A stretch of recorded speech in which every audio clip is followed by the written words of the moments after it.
For the record, my name is Prentiss Williams. I was born and raised in Toledo, Ohio, 46 years of age, and I'm currently 23 years in on the 151-year sentence. My incarceration includes four murders, two of which were aggravated, and once upon a time capital cases. And two of those happened when I was 15 and two when I was age 23. In terms of illustrating my childhood leading up to me committing those acts, man, I was born to a lot of dysfunction.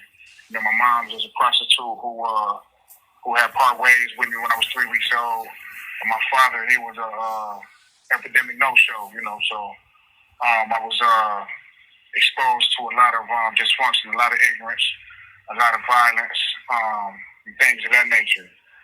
One of the most repeated things that I was exposed to was the ignorance about what my options were in life, about my value and worth, right? I was told as a kid that I was either going to die or see prison by the time I was 18 and 21, as well as being told things about how the world don't give a fuck about me on the strength that I'm black and, things of that nature.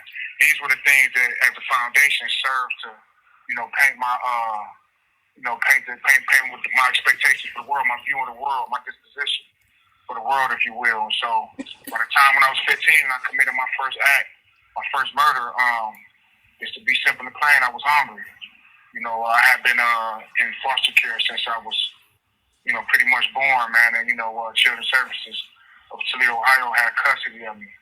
And by the time I was between 12 and 14, I started running away for long periods of time from my foster homes. A lot of people would associate with me having been bad, but truth of the matter is I was searching. I was trying to find my identity, man. I was trying to find my fit, man, and got caught up in the street life, the gang, different things of that nature. But like I said, man, my first, murder was committed.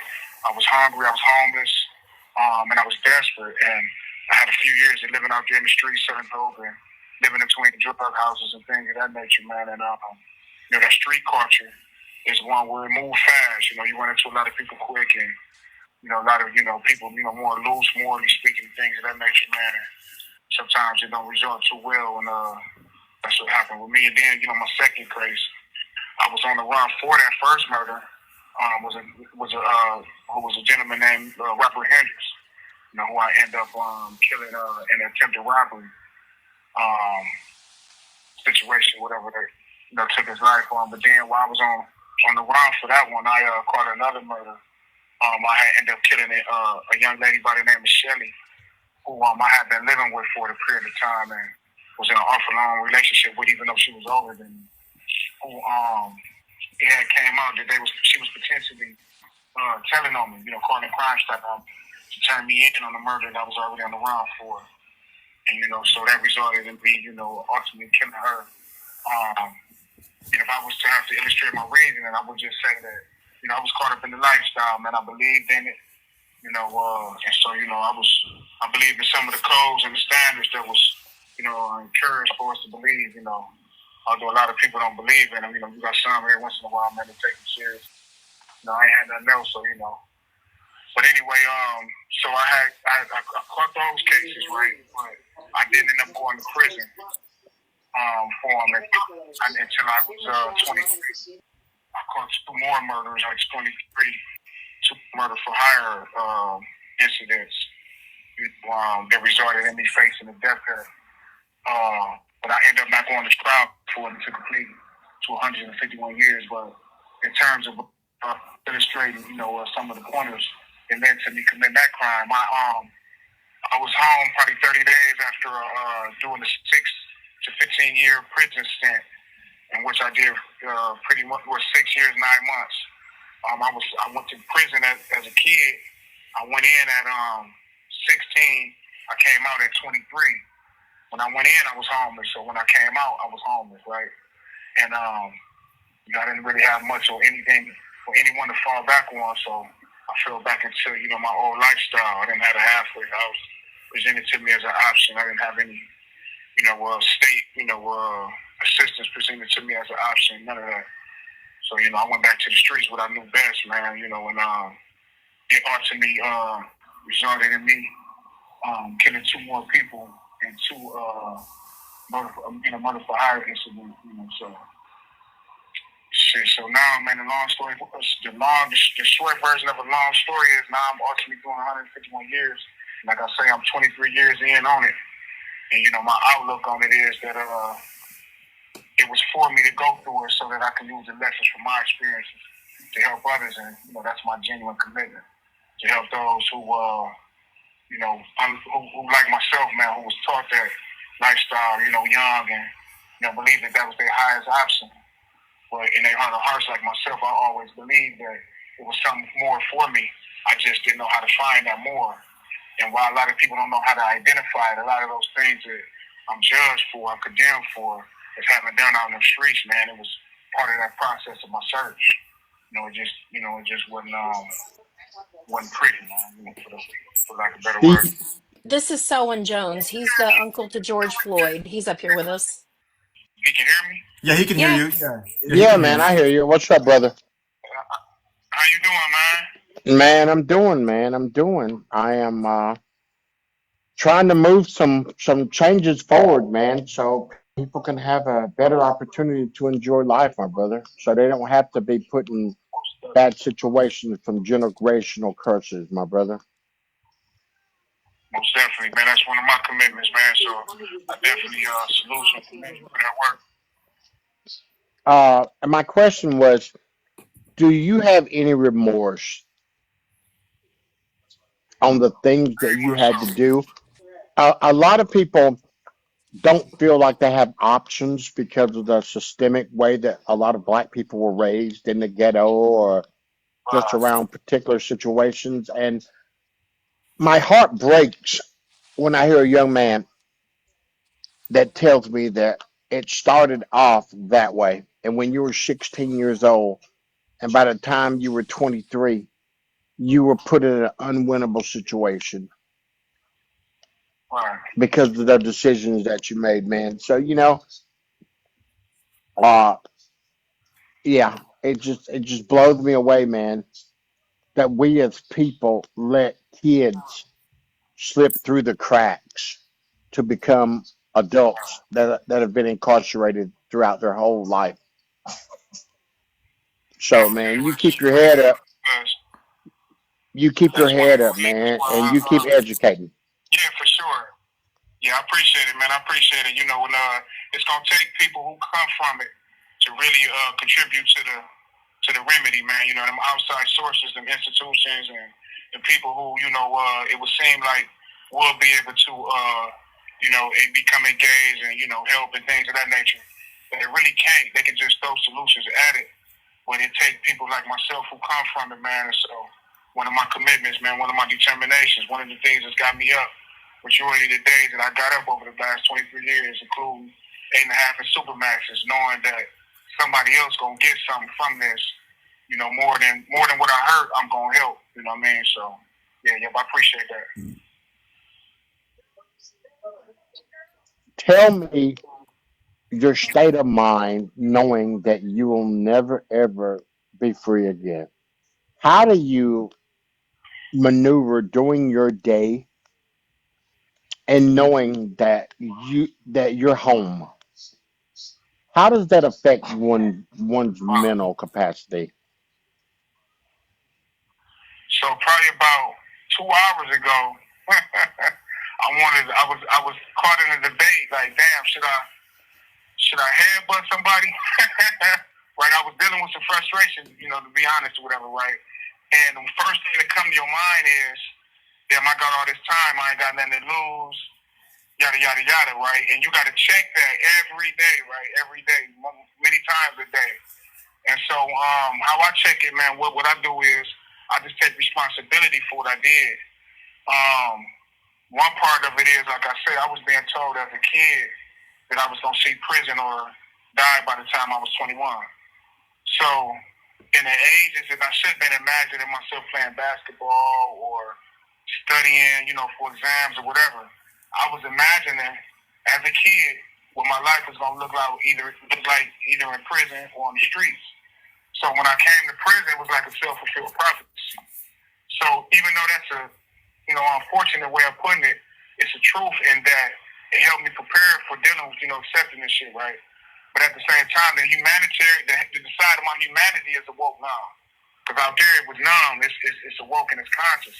So it hurt having to reconcile myself to that fact. But at the same time, I know that if I'm going to render the effects that I intend to, it's multiple things I got to be able to do. I got to not just be able to talk to people, but I got to lead with my example by taking responsibility for my actions, by how I get up every day and how I go about my day, because it's a lot of individuals in here who, some of them locked up for it, some of them not even locked up for it, and they're going to go back out there, but they get a glimpse of what it looked like to really truly make that transformation, but also still be in this situation and holding it up, you know what I mean, as we say, So, there's still some dignity associated with it.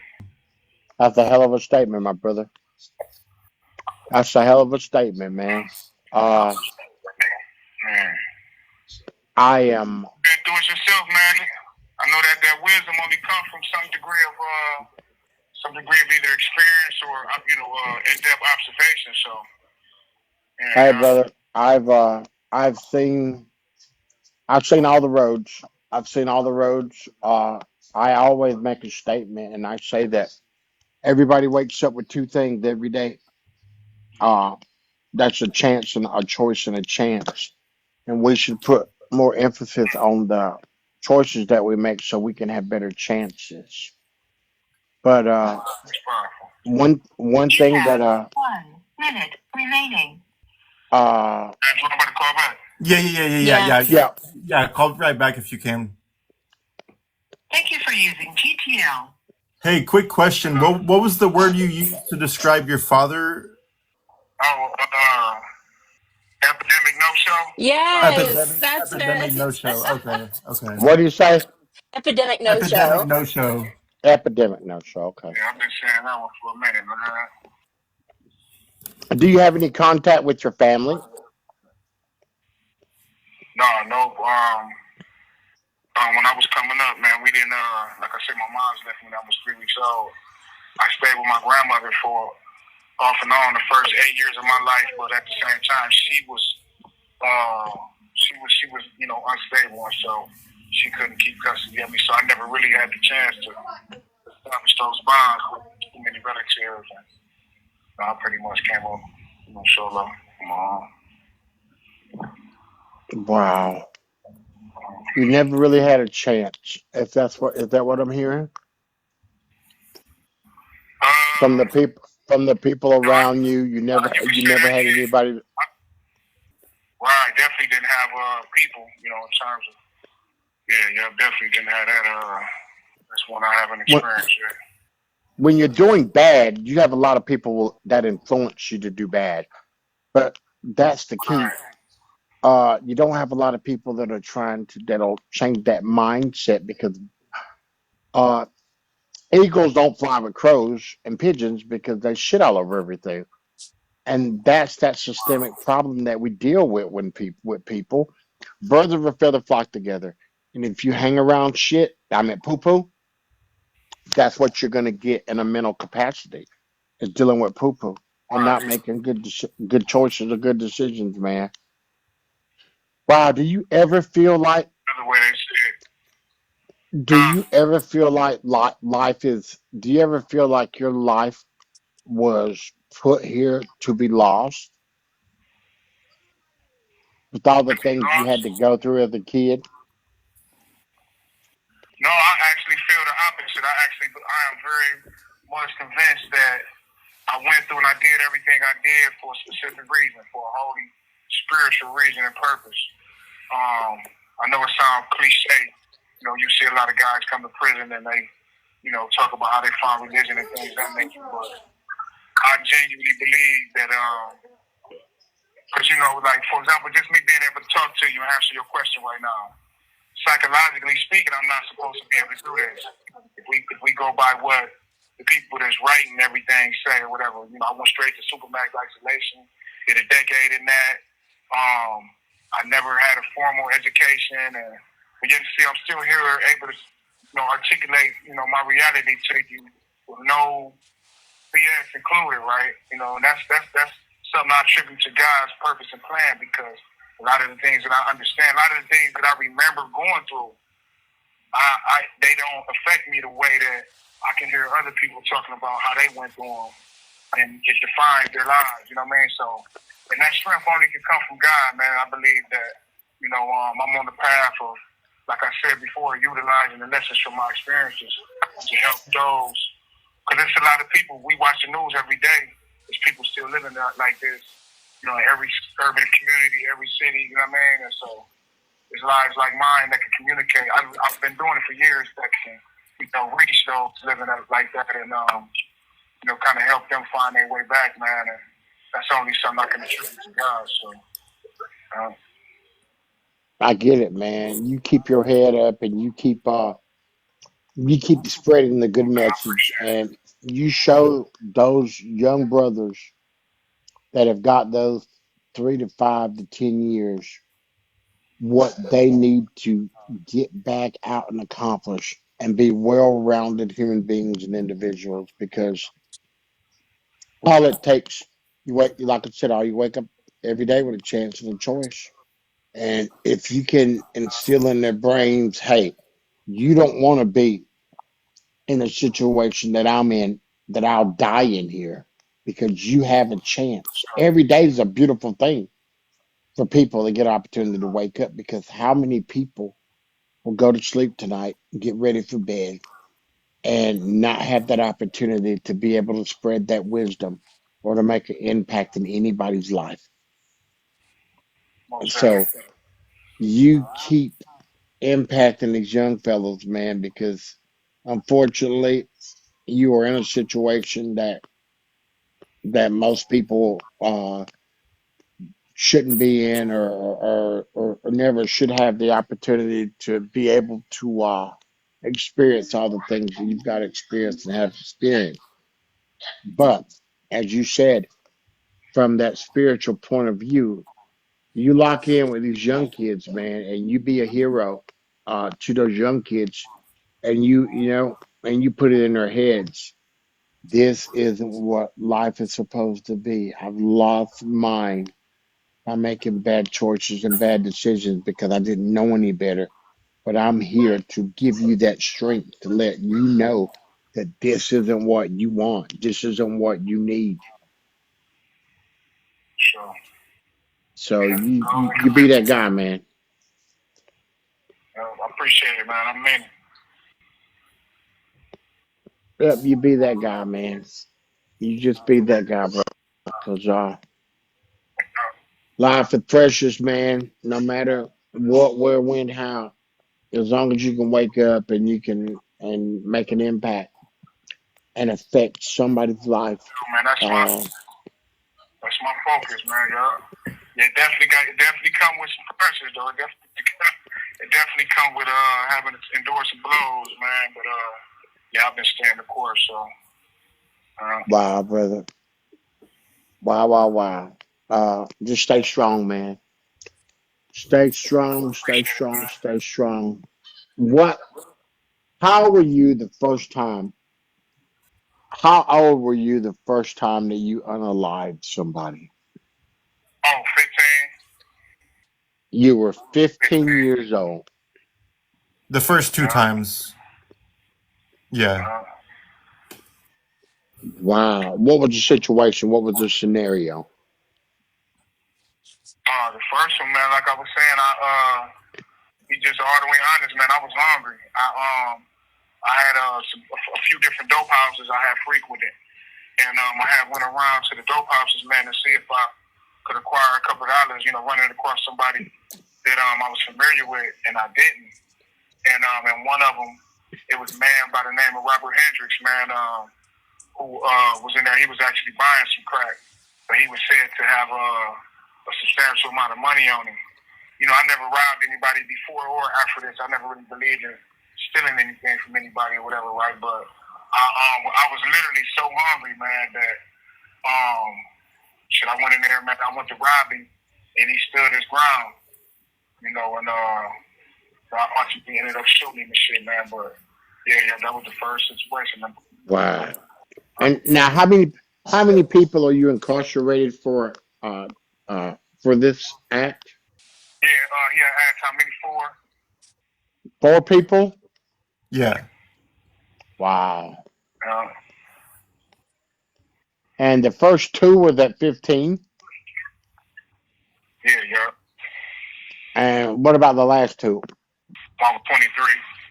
Like I said, I had just got released from prison, man, and they were a murder for hire incident. Well, one of them was a murder for hire incident, and the other one was who would have been my co-defendant on that case.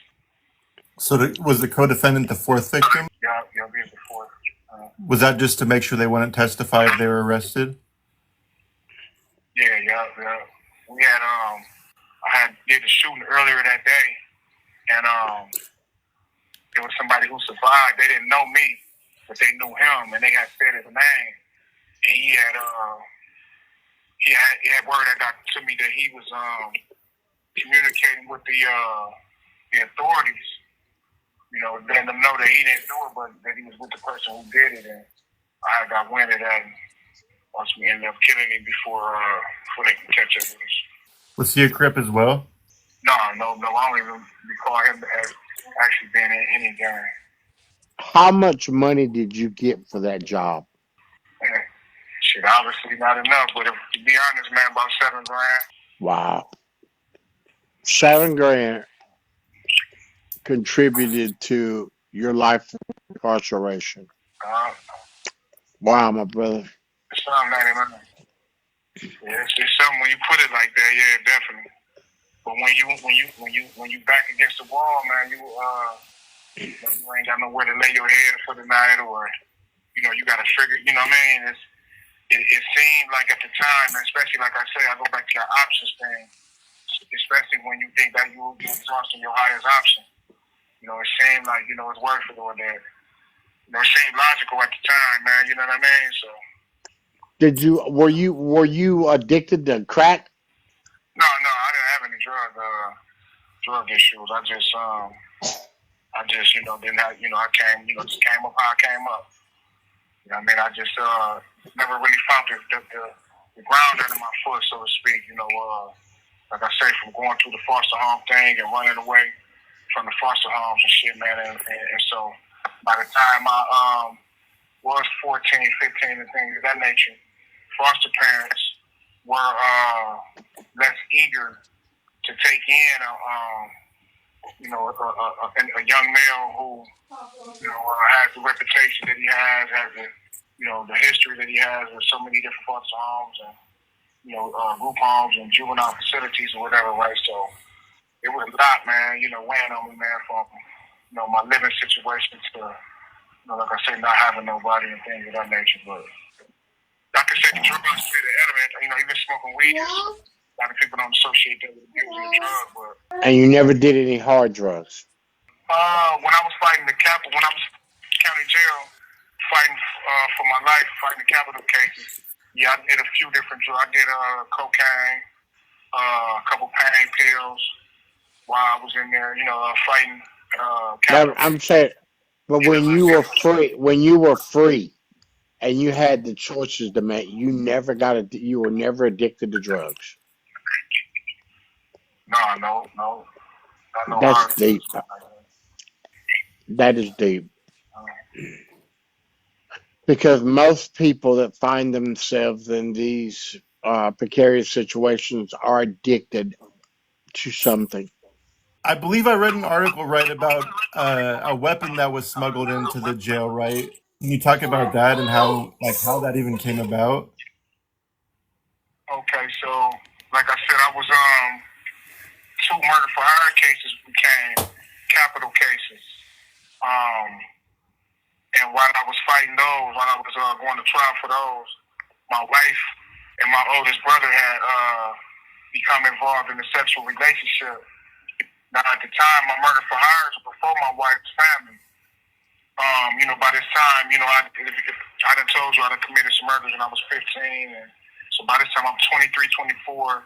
So you can imagine a little bit of a reputation had developed around me, man. And so what that looked like was when my brother and my wife relationship came to surface, it was feared that if I was to get out, I would retaliate.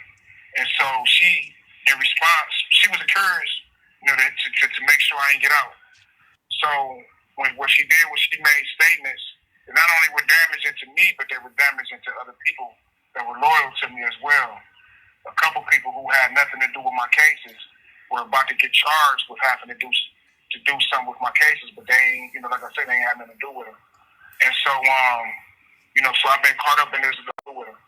And so, so I've been caught up in this life of desperation since I can remember, right? So, I know how to come up with something desperate, if nothing else. And that was what I came up with, man. At the time, the logic was, especially considering one of the people that she was trying to implicate on my cases, it was a dude that was like my brother, man. And we did have a lot of loyalty between us. And so my thing was, by all means, I was going to assure that, my wife wasn't going to be able to do anything to jeopardize nobody else. So my only, motive, my only option in that situation was, thinking negativity, of course, but my only option in that scenario was to get out and do something to her and others as well. And so when I got the gun smoking in the county, that's what that was about. Trying to draw the attention, to do that, but also draw the attention from cases away from my people all the way to me.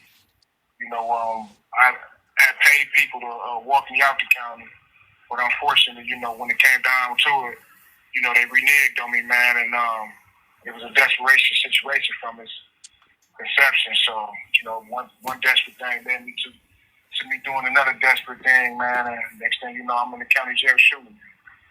That's how that played out. You said you were shooting? Yeah, I ended up shooting a couple shots at one of the deputies. He, tried to get away from me, man, and slapped the door on me, man, and I shot at him. Yeah. So what made you stop returning fire then? What stopped you from emptying the clip or whatever? Well, part of it was I had chased this man down, and the person who I shot at, I ended up chasing him down, and I was sober, and so I was looking him in his face, man. And I was in the county jail by this time, probably 17 months, and it was 17 hard months. Like I said, I had to keep to myself. My wife messing with my brother, and everything that was going on with my cases, and then it was just a lot of pressure from being in that situation with my life in general, right? And so, man, it was damn.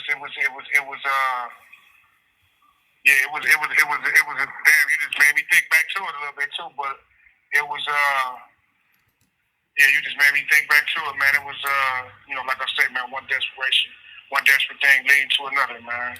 I'm curious, how did they handle the situation? Because I imagine they weren't happy that you had a gun and you shot at them. So, did you go peacefully? Did they come and spray you or beat you? How did that turn about?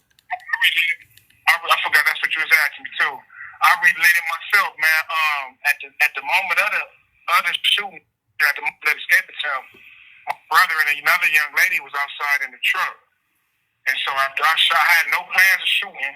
I had no plans of, it was just supposed to be somebody walking me out, and But after the shooting and all that, and the chaos of people running around and stuff like that or whatever, I got to thinking about my brother and the young lady who was outside, and I was looking at the man who I was chasing, the deputy I was chasing, and like I said, I was about to say, I had been in the county jail by that time, 17 months, and of course, 17 months, I had quite a few ups and downs, times where this same individual would come talk to me, in very effective ways, help me, keep my bearings and things of that nature. So I stopped myself from shooting him, I stopped myself by just reflecting on who it was, right? But then also thinking about my people, sitting outside in the vehicle, what would have been my getaway vehicle, not knowing what was going on. So I put the gun down, I jammed the gun, I cocked the gun, jammed myself, and then I put it down, and I just started speaking to the deputy, man, my fault for putting you in this situation. Man, I got to do what I got to do, man, And he caught on and got up on his feet, and he took over the situation. He made sure that nobody, because you had a couple guards who wanted to cause me body in the arm, as you probably can imagine. But he stopped all that, you know what I mean? Because he understood, I stopped myself, so he made sure, but shit, after that, man, everything was handled, I guess, to stay as professional as possible. But, it was some embarrassment on the prosecution's, side. That's why they made sure they swept it under the rug real quick. Actually, my wife, she was charged with aiding and abetting me in that incident, but in all actuality, she was the state star witness. She didn't even have nothing. She wasn't even there. You know what I mean? But they were so eager to get it out the limelight that they went ahead and found her guilty for it and gave her some time for it. And they knew, but that just, I guess, go to show the level they embarrassed or whatever. But yeah, that's what happened though, man. Wow. That's pretty wild. Yeah, it's one of the ones. When I look back, I tend to say to myself, when you caught the minute, man, you really see how obviously, as being a grown man and looking back at things, sometimes they don't look exactly how they look, from a different perspective, man. And sometimes I look at some of the decisions I made, and I find myself wondering, like, damn, what were you thinking? But then at the same time, I believe in my heart of hearts that even as crazy as a lot of situations look and sound crazy as they were, when I weighed other options, I understood at the time to have or whatever, right? I did the best I could, man, so I did the best I could, man, so, Right.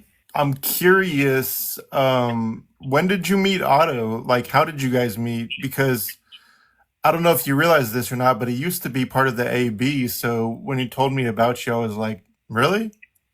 Because because Otto was Otto, though. I mean, he didn't care, but I'm like, he used to be in the AB, so it kind of like threw me for a surprise. Yeah, I'm one of them people, man. Even though I don't talk a lot, I do. My understanding allows me to not be biased towards other people. Hold on 1 second. See, I'm looking at myself. Yeah, not to be biased towards other people. So if you present yourself open to me, I'm gonna respond. Be able to communicate with you on whatever level you present yourself as, right? And when I met Otto, man, I was in the county. He had a tattoo shop at the time, and I remember they kept raiding it and stuff, man. And he came in the county at the time when I met him. I was just in the paper from a dude turning his evidence on me. They had gave a dude a deal. He had a rape, and they dropped his rape to become a witness against me. And it was a dude, another white brother, man, a very beautiful soul named Paul Gilbert. He knew one of my foster parents, man, and when Otto came in there one time, he introduced us, and we just hit it up. Got a wild, dry, crazy sense of humor, right? So that's what did it, man. People, man, kind of like a boom, and we got cool, man. I was talking about our different situations, and he was giving me input on mine. But then I saw him again two more times over the years in isolation, and it was always, man, keep your head up, man. It was always respect, and I like to believe a little bit of understanding. You know what I mean? Did he ever talk about his cases with you? Like, did you know he was also a serial unaliver like yourself? Like, did you know that? I knew about the one with his I want to say his wife and his daughter or something, the one he just recently told where the body was at, something to that effect. I knew about that, but of course I heard the rumors, but I've never really I don't know how to explain it, but I've never really been big on other people's business. So right, especially in prison. I hear that's not a no. I'm sorry. We need to back it up for a minute. What body? So Was you it said the one Oscar? with the mother. You said with the mother and daughter. Yeah, the last thing he told me was something about somebody wrote. I think the daughter wrote him, or the daughter of the mother. I hope I'm misrepresenting somebody's situation, but somebody had wrote him, and it was a body, I think, of his wife or his ex-wife or something along those lines, who had been told him where it was at after so many years. Did that ring a bell? Oh, so they were asking him if he was responsible. Right, and he had helped Chloe because he was trying to explain to me y'all relationship. You know how y'all were what y'all were doing on the podcast, and how he was closing cases or whatever. But the last time we spoke, he had told me that somebody's daughter had wrote him and asked him for their mother, and that he had reached out and basically complied, and how it was a little bit off his chest. I don't know if I'm saying it right, but because it's been a minute or whatever. But You probably are. That's probably the one that he was telling us had written him, and he wasn't sure who it was. Right. Yeah, I do remember that now. Yeah, I do remember him mentioning that. That's crazy. And that's Did Andrew tell you the last words he said to us?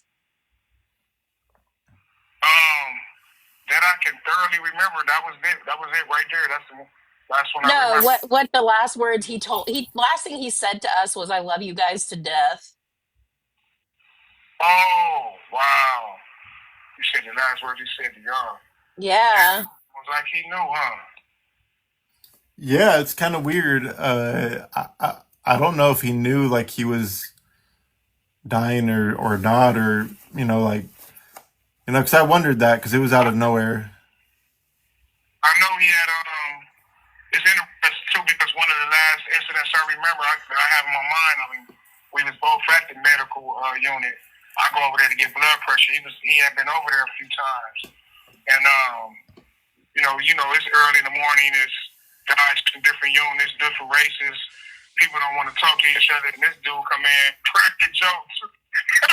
You have 1 minute remaining. Yeah, Otto. He got dudes that don't even like each other.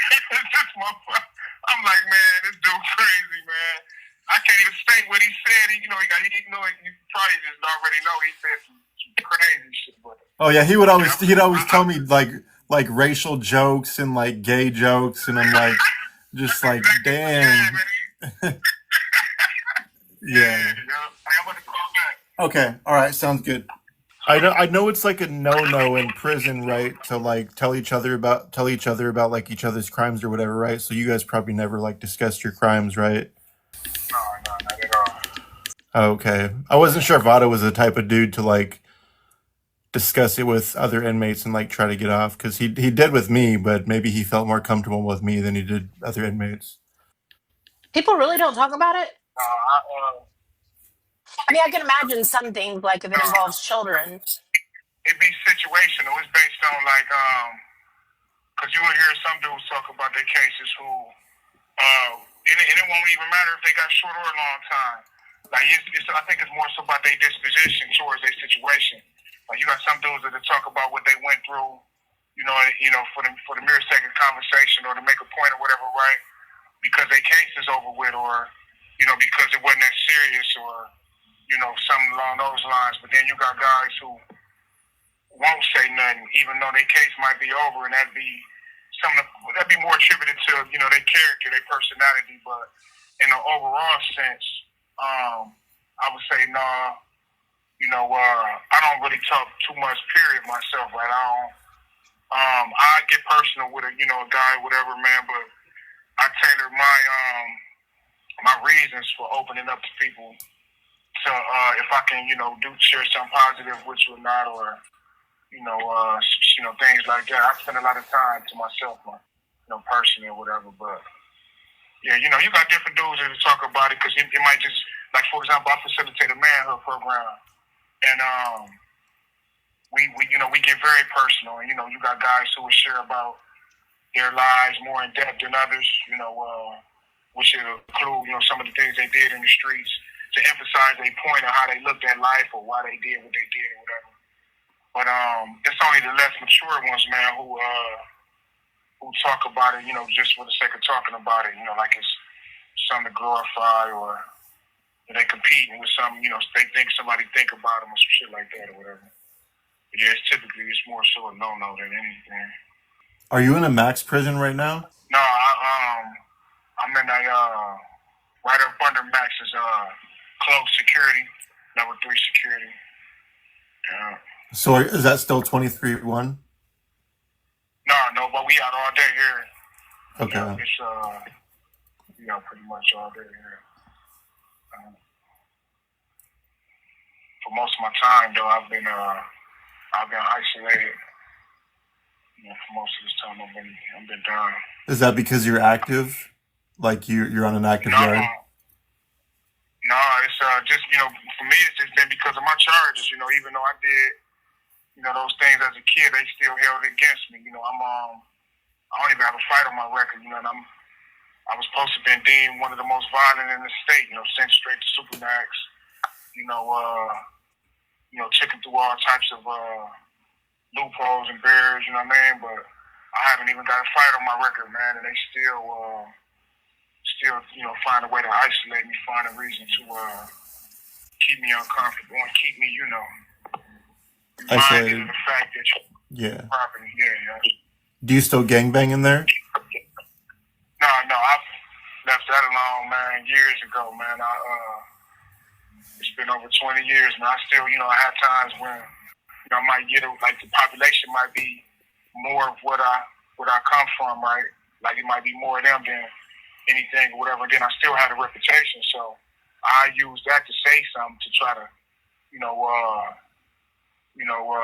lend a positive contribution to, the way things may be going or something like that. But other than that, I don't mess with that at all. So I'm curious, like, let's say you were to get out of prison today and you were like a gang prevention specialist, like, what would you do to say, like, somebody that was your age, say like 15 years old, no mother, no father, gang banging on the streets? Like, what would be your go-to, like, tools and resources to try to help them to not end up like you did, Well, my main tool would be my experiences. When I was going through, so I came to prison at 17, and I was around grown men, right? And I never had a father, never really had a brother, not in the traditional sense. But and I even though I was, a self-willed male, right? I definitely look to other men, will-be men for examples and things of that nature. The ones that I listened to over the years, the ones that were effective in reaching me, were the ones that I was able to identify parts of my own self in.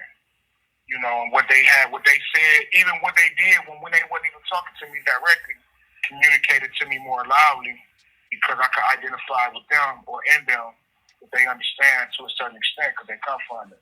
So with that being said, one of my approaches would be my experiences, but it would also be more so how I went through all those things and whatever my position would be to approach them, how, it got to be a guide for me to be able to talk to them, in the first place, with my sanity, like I said, with my life, still intact and things of that nature. But I would go on to use my experiences, the lessons from my experiences, but more so my experiences themselves to point out, like, man, I done did it. I come from it through and through, and I ain't do it for the reasons that the most people doing it, for image and reputation. I did it because I was for real about it, trying to make a life out of it. So that make it a little bit more deeper, more intimate. And I did it enough, as deep and as intimate enough to know that it's some bullshit, from the expectations of camaraderie to, the expectation that living this life, you're going to somehow get a life out of, living this life, right? It don't match up, And my life, proves that, more vividly than anything, There's people who actually believe that a way of life can be made out of the streets. And I'm my life proves, not just my experiences, but I know, individuals who had money, who didn't, gang bang, just different lanes and different lanes and perspectives, right? I've seen it all end the same way. Either in prison, either dead physically or dead somewhere mentally, psychologically. And so I would use all that, my firsthand experiences, man, to make that connection, to emphasize the point, like, shit, if this what you about to do, you might as well get you signed up for some bull, man. You signed up, this lifestyle's a walking contradiction. But then I would go on to show them, like, options of who and what they could potentially be in ways that I wasn't shown.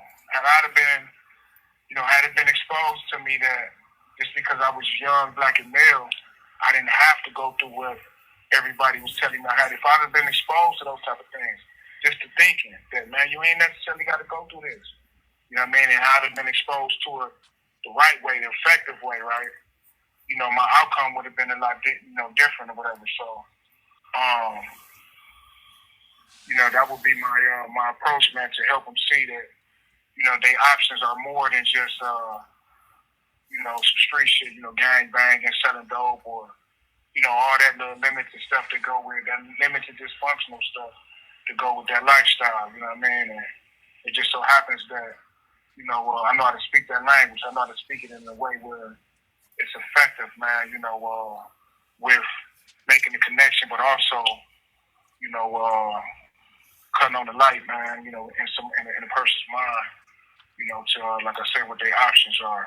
Because at the end of the day, that's what it boils down to. A lot of those individuals, whether they male or female, they out there doing what they're doing because they are convinced to some extent or another that the who and what they can be in life, the what they can and can't have in life, is all set and determined. And in a lot of sense, it is when you really break this society down in terms of its caste structures, right? It is, right?